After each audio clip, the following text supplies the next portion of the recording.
IVM. I'm always trying to create good food habits, and recently I tried these new protein bars, The Whole Truth, India's first and only clean label food brand that declares every ingredient on the front of its packaging. There is no need to turn the pack to find out what's in your food. They have a whole range of dairy and 100% vegan products, from protein and energy bars to immunity balls. Everything in this food grew on a farm, never in a lab. Enter the coupon code HABIT on checkout at thewholetruthfoods.com for 20% off and make eating healthy a part of your daily food habit. Hello and welcome to the Habit Coach Podcast, the bite-sized podcast filled with quick and easy actionable habits. Remember, great habits create that awesome life. I am Ashdin Doctor, your habit coach. And today's fun fact of the day has to do with Valentine's Day. Did you know that there is much debate about the origins of Valentine's Day? The most common story is that of Saint Valentine's in the 3rd century BC, who opposed Claudius, the second emperor of Rome. The emperor had banned marriage because he believed that it distracted men from becoming good soldiers. So Saint Valentine secretly married them off. Later, he was discovered and executed. How is that for a bloody start to a holiday of love? Other sources talk about Valentine's Day being a pagan holiday, celebrated on the 15th of February. Lupercalia was a fertility festival dedicated to Faunus, the god of agriculture, and the Roman founders Romulus and Remus. They would sacrifice animals and then, using the hide or the skin of that animal, whack the backs of women to promote fertility. See, lots more blood and gore. And I bet you will never look at Valentine's Day the same again. The celebration of love is only a recent addition to this holiday. Love is a word we use so easily these days. I love my phone, I love coffee, I love you. But today, let's focus on the romantic sort of love. The love that Valentine's Day is famous for. Very often, when coaching my clients or talking to my friends, this idea of love comes up. They're searching for love, looking for someone to get into a relationship with. They are seeking. So me being me, I like to tease them a little, and I ask them, okay, so tell me, what are you searching for? And then there is a laundry list that starts. He has to be like this, she has to be like that, we have to go on long romantic drives, and it goes on and on. My favorite list was from a friend back in college, whose first point was, he must be an independent thinker and strong. Later on, point number 4 on her list was, he must listen to everything I say. Can you imagine that? That poor confused boy? Very often you'll notice that all these lists end up being about one thing. What can someone else give to me? It is all about receiving from someone else. It is all about what I can get. My follow-up question is, what are you willing to do or give for that person? This is a list that they have not thought about. Heck, it's a question that they haven't even begun to ask. A big problem today is with the way we've been taught about love. Most of our understanding of love comes from movies, TV dramas. And hence it's no wonder that our love lives follow the rules of drama. It all boils down to this one thought. We are looking at receiving love more than we're looking at giving love. Imagine if everyone wants to receive more than they give.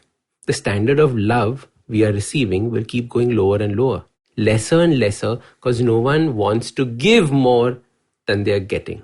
We are creating a trap for ourselves. The truth is that receiving love doesn't make us happy. Ask anyone who has a crazy stalker after them or a mad lover who would not let them go. True love is only felt when it is given, not when it is received. You will feel love when you give it. Remember that. However, we think of love as something to be bartered. I give you love, so you must give me love in return. And this is where the drama starts. He doesn't love me back. I love her more than she loves me. It becomes a game about keeping score. And this is what we have learned from movies and dramas. Instead, imagine if we could approach love in a new way. Imagine if we could love with no expectations. This is not unconditional love. This is love with no expectations. No expectations in return. Nothing expected from the person. Complete freedom for them to be their authentic selves. Very often, love is binding. It forces the other person to be something that they are not. Our expectations on someone puts a lot of stress on them. Love without expectation is a true form of love, a pure form of love, a love without pressure. As your habit coach, I want you to be able to learn this form of love. Give love and not expect anything in return for it. It can be love to a friend, a family member, or a romantic partner. So your simple habit for love starts by learning how to give love. It may take the form of care, bonding, concern, respect, any way that you feel it. Now, catch yourself trying to keep score. I did this, so I expect this. They did that, so I have to do this. Don't keep score. Learn to give love and not have an expectation back. You will see this is such a liberating experience. It is freedom for you and for your partner. You are allowing them to be themselves. Keep growing and expanding this feeling of love. Imagine if the whole world could love like this. What freedom. So start these habits and share with us your progress using the hashtag #TheHabitCoach. If you like this podcast, don't forget to check out other interesting podcasts on the IVM network. You can listen to us on the IVM Podcast app or ivmpodcast.com. You can also follow us on social media. We are at IVM Podcasts on Twitter and Instagram. If you want to reach out to me, I am Ashtin Doc on Twitter and Instagram. You can find lots more information on my website, awesome180.com, or check out different content on my YouTube channel called AWESOME180. That's Awesome180. I hope you enjoyed that show. If you aren't following us on social media, please do. We're IVM Podcasts on Twitter, Facebook, and Instagram. I'd like to thank our sponsors this week, Storytel and thewholetruthfoods.com. So, great week on the network. Number of really, really interesting shows for you guys to check out. Here are a couple of the ones that I would like to highlight for you. Check out This Round Is On Me. Gauri Devi Dayal talks to her husband Jay Yusuf about mixing business and pleasure. They're the husband and wife business partners at Food Matters Company. Give it a shot. Really fun show. On Nankari, they speak about chaat, the queen of the street foods. A fun episode. They canvass the beauty and romance of street food, its cultural importance in a city, and they also discuss the unfortunate harassment that street vendors sometimes go through.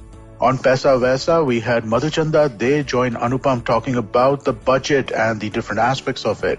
Storytellers and Storytellers feature Shreyansh Pandey, creator of Gulak, a great conversation and some interesting insights into facilitating and nurturing writers. Do check that out.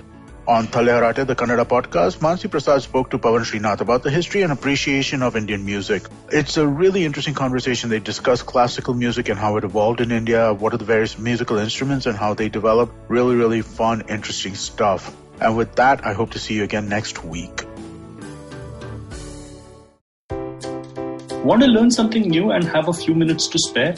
Well, then go for the Traveling Professor's Diary, where I, Siddharth Deshmukh, the Traveling Professor, will help you glean from all the insights that I've gained from wherever I've traveled, learned, taught, and repeated. Join me every Tuesday and Thursday on the IVM Podcast website, app, or wherever you get your podcasts from.